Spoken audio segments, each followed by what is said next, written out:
Guess what? Paimon's story is finished. Let's go see Albedo again.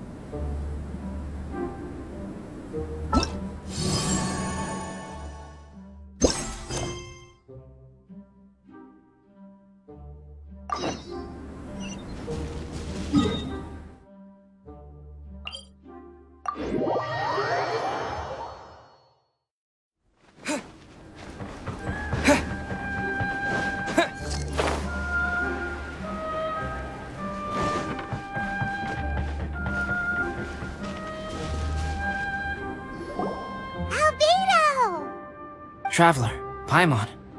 I suppose your story is ready. Yep. How about you? Do you need some more time? No need. I am also ready to tell my story. Paimon calls dibs. Paimon first! Please, go ahead. Okay, here goes. Once upon a time, there was an evil researcher who went into the mountains and did a crazy experiment on whopper flowers to transform their appearance. After a lot of pain and suffering, the whopper flowers finally took on a human form. Then, they stood by the side of the mountain to wait for unsuspecting bypassers. To whoever spoke to them, they would ask some questions such as, "Who am I? Who are you?"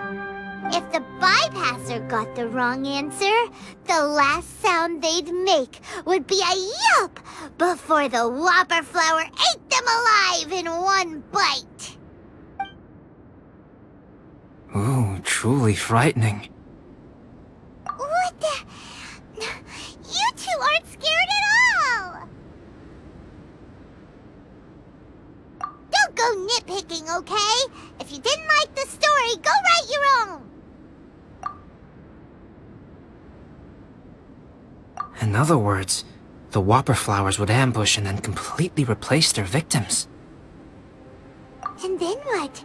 Go back to where the person lives? Enter their home? Eat their whole family? Paimon made up this story, but now Paimon's the one who's scared by it. It's a good story. May I write it down? I may bring it up in future conversations. What for? Just to scare people with? Yes. You've got a real mean streak, Albedo. Mine is a little longer than yours. It starts with an alchemist. A great alchemist once created Subject 1. Subject 1 was her proudest achievement, and successfully blended into human society. No one ever would have thought that this friend of theirs was in fact a synthetic human. However, unbeknownst to Subject 1, the alchemist had tried the same experiment many times before he had come into being. Some of the rejects from failed experiments had been discarded, but had not died. Subject 2 was one such failed experiment. He was swallowed by a great dragon that came to rest upon a snow-swept mountain. Many years later, he was resurrected by the dragon's mysterious power. He saw all kinds of people on the mountain, including Subject 1, who had somehow miraculously blended in among them. Never in Subject 2's wildest imagination had he thought it possible for experimental life forms such as they to deceive everyone so successfully. He saw the way humans accepted Subject 1 as a friend, witnessed their affection as they addressed him by name. This was what Subject 2 wanted. Now, all that Subject 2 desired was to replace Subject 1 and take the joy of his existence for himself. This is giving Paimon the chills. So scary. Subject 2 began to unfold his plan. He stole Subject 1's books and notes, and studied all that Subject 1 had learned from the alchemist. Subject 2 was highly intelligent, and he learned quickly. He changed his face into an exact replica of Subject 1's face. Then, he found a plant with mimicry capabilities, and transformed it using dragon blood and alchemy. And so, Not only did Subject 2 transform his own appearance to perfectly match that of Subject 1, he also created a third entity, Subject 3. What? There's 3 of them now? But Subject 2 wanted to become a perfected human. So, he erased a mark in both his and Subject 3's necks. For these marks were symbols of imperfection. In my view, it was probably a subconscious act, an instinct.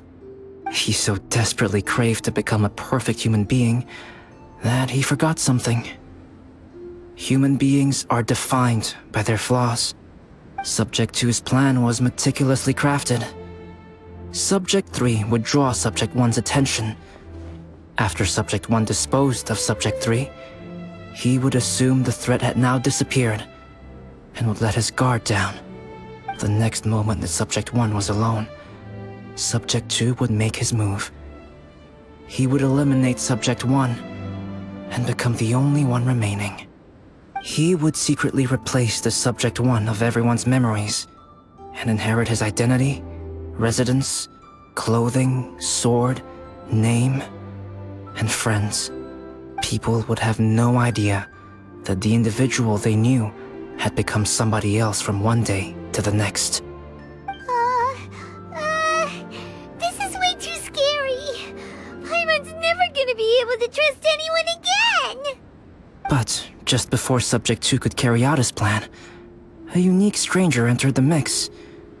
Subject 2 tried to make contact with this person, but found that they could somehow sense he was different from Subject 1.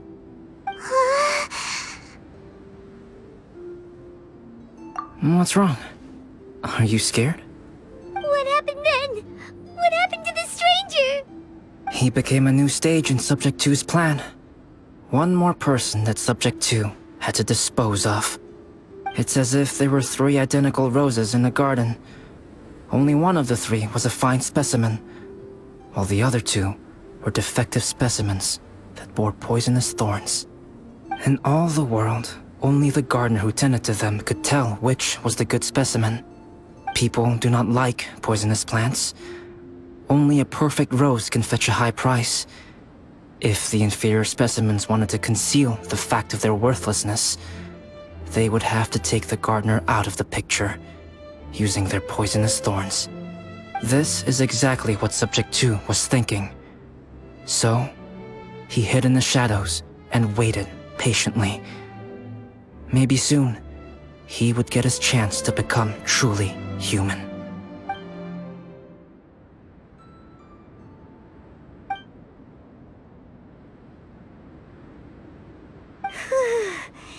That was intense! So what happened after that? Did Subject 2's plan succeed? Paimon can't bear thinking about it. Fortunately, it is just a story. And even in this story, Subject 2 did not succeed. But you can never let your guard down on Dragonspine. Monsters mutated with Durin's power and blood are also creatures of Rhine-Daughter, just like me. You must beware of all such creatures. I'm glad to hear that. It's okay. I know what I am.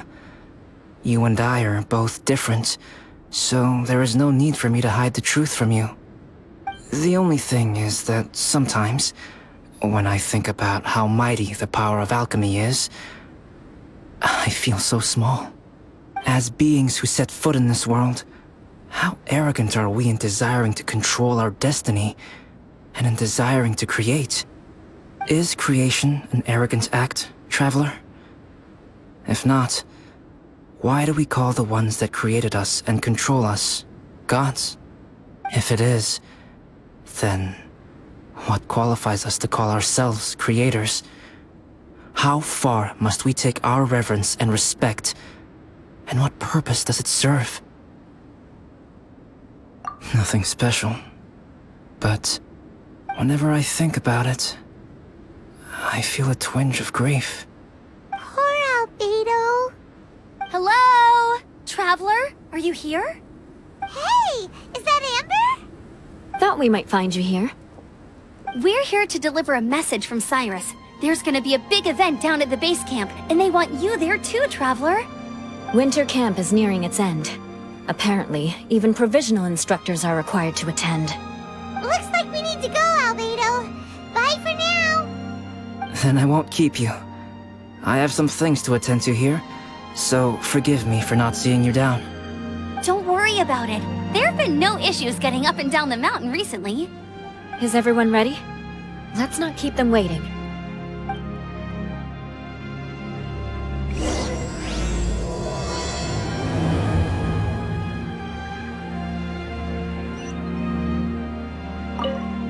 Go ahead. You're one of their instructors, no?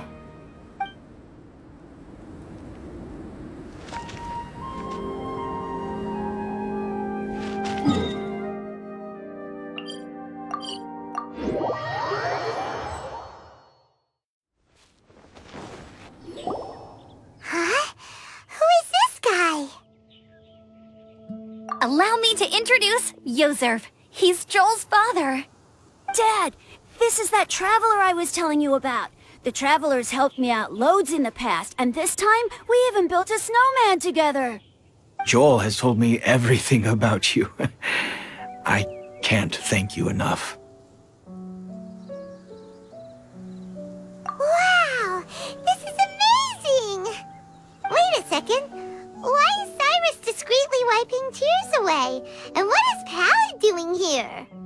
Pallad is the hero of the hour this time. Go on, Pallad. Tell us what happened in your own words. Okay.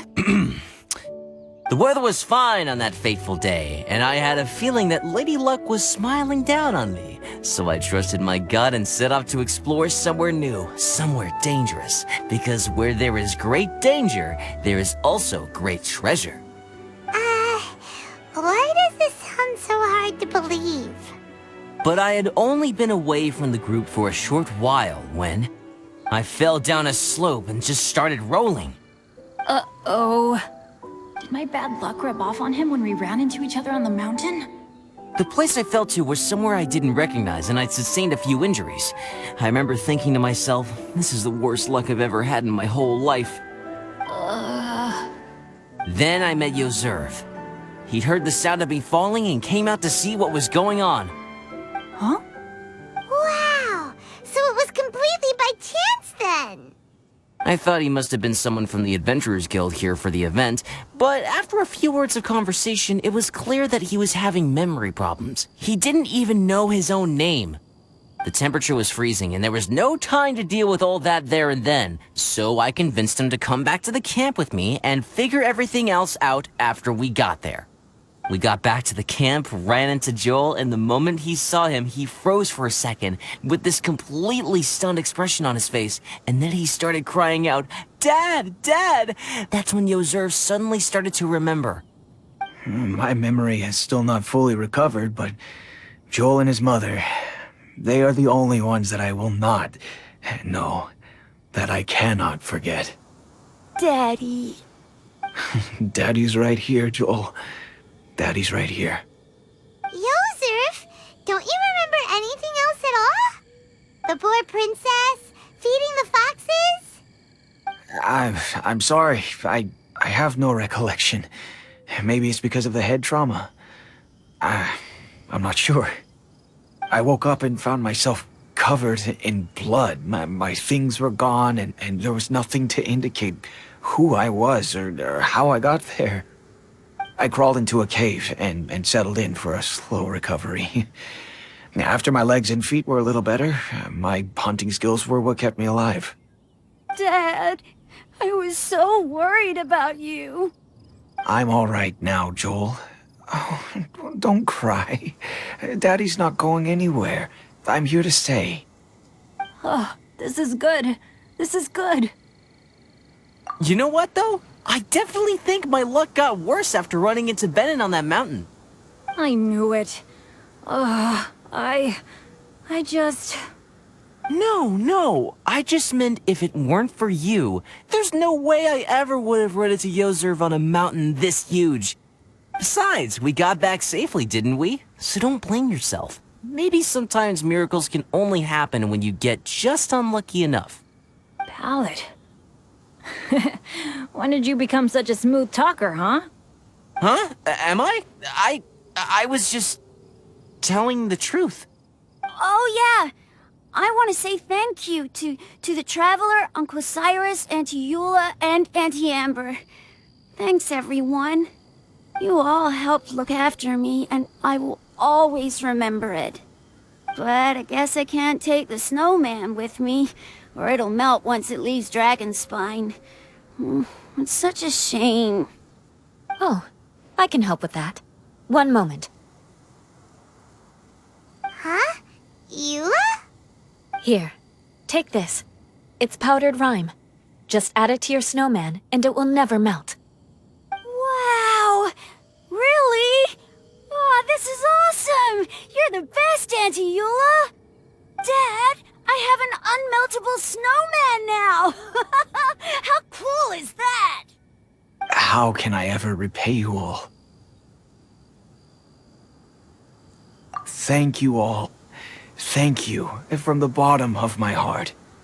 Dad, I want to go move the snowman. Can we do it now, please? Okay. I'll be leaving with Joel now. I'm sure I'll see you all another day.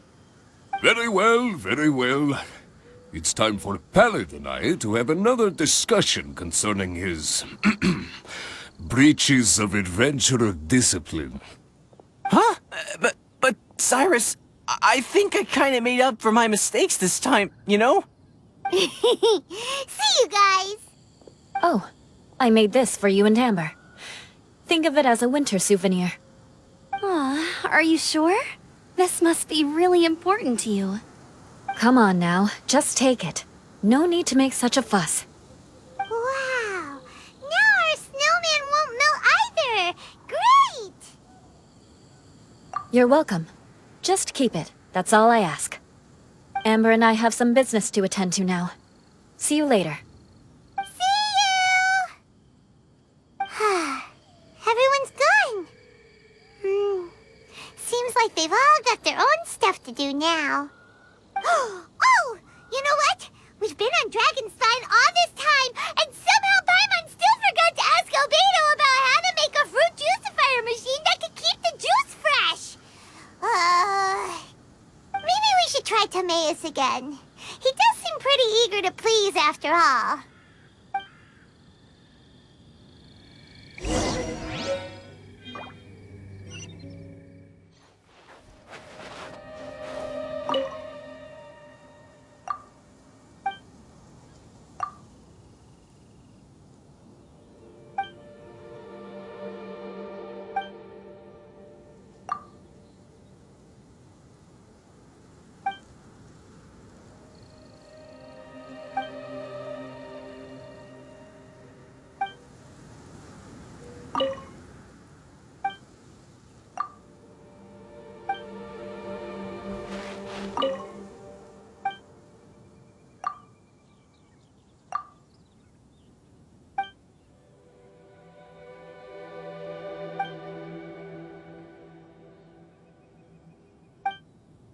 I'm sorry.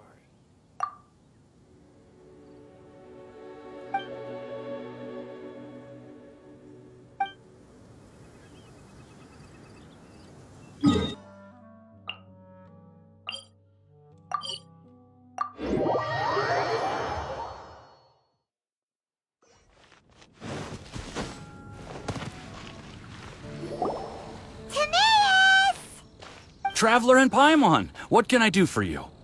Wait a minute. You've got that mischievous look on your face. Oh, you're not still thinking about that ridiculous juicer thing, are you? Timaeus, will you help us? Well, if the Traveler isn't really interested, then, yeah, maybe I'll give this one a pass. It's just the weirdest request ever. No, but Paimon's Sunsetias are gonna go to waste without it! And the time it would take me to research something like that, I could probably pick those Sunsetias again 10 times over. New research project, Timaeus? We meet again. Oh, Albedo, thank goodness. So the situation is, Paimon wants a machine that can turn fruit into juice and keep the juice fresh. I mean, surely it's... Majorly important, that's what it is. If you can manage to invent this, we'll never have to worry about fruit going bad ever again. That's impossible.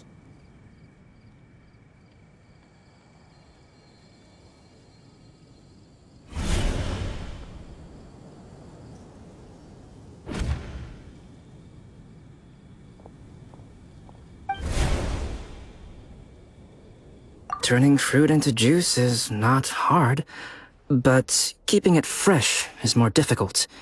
But if you simply want to keep the fruit from rotting, there are many ways to achieve this. Right, Traveler?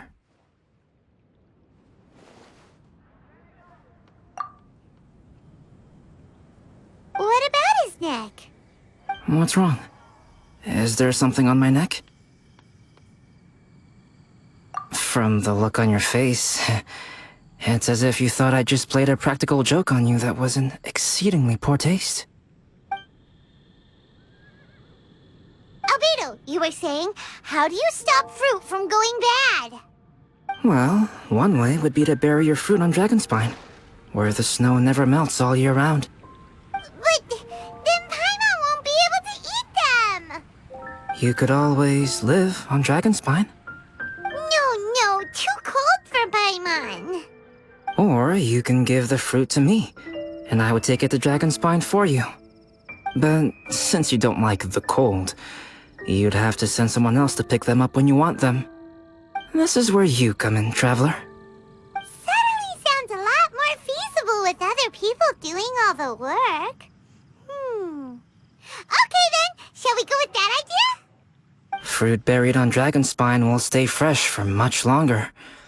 However, it is also possible that the fruit will sprout and grow into fruit trees. Who knows? Maybe the next time you visit, it will have grown into an orchard. You can water the trees, add fertilizer, and when they finally bear fruit, you will have some fresh sunsettias. No way! Then Paimon will have to be a gardener! That's not the goal here. Oh? Well, I don't think being a gardener is so bad.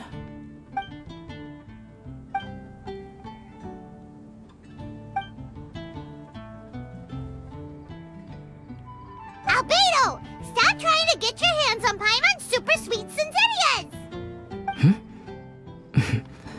It bothers you, does it?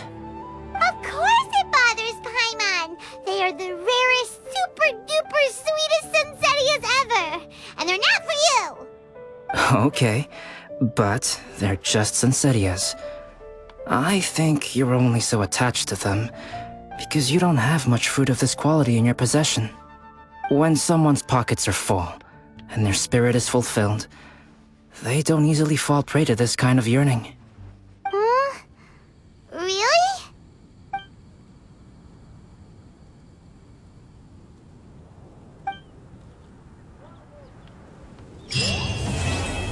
Welcome. How can I help you?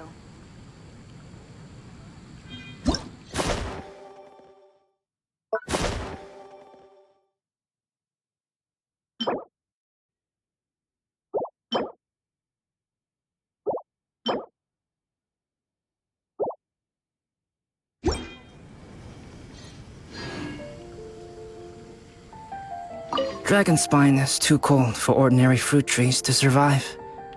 But if, one day, Dragonspine did become home to gardens and orchards, there would be more reasons for people to visit. Perhaps a little life is the key to attracting people. Life may exist in all kinds of unfathomable forms, and in all manner of unthinkable environments. Mysterious, yet tenacious. Perhaps this is what makes life so special.